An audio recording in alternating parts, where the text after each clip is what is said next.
Here's the top African leaders pulling the continent backward in a uniform format, starting with their name, country, and exact years in power as of 2025. 1. Paul Biya, Cameroon, years in power.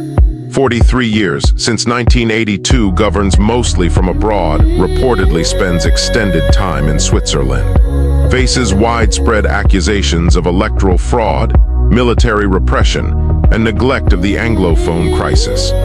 Critics say his rule has stagnated political reform and fueled regional conflict. 2. Yoweri Museveni, Uganda, years in power, 39 years since 1986, removed term and age limits to extend his rule. Accused of crushing opposition, notably Bobi Wine, and militarizing politics, uses the army and police to silence dissent and retain power at all costs.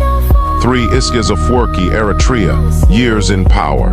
32 years, since 1993, never held a national election since independence. Runs a closed, militarized state with no press freedom and indefinite conscription. Frequently compared to North Korea for its secrecy and totalitarianism.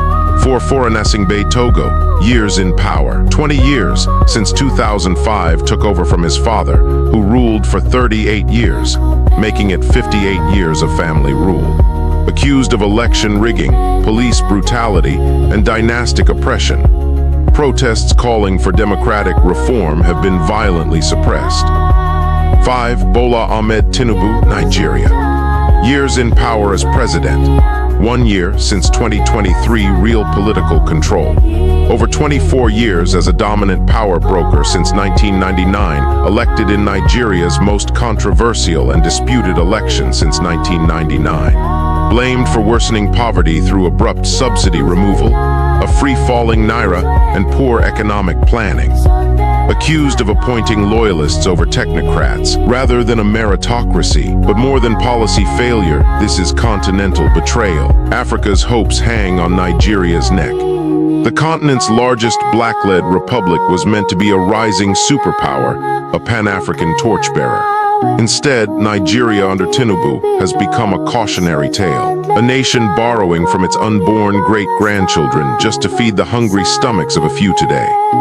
While the masses cry from economic collapse, while farmers flee, markets fall, and communities are burned, the ruling class is already campaigning for 2027, as if the nation isn't on the verge of division. Number 6. Teodoro Obiang Mbasogo, Equatorial Guinea.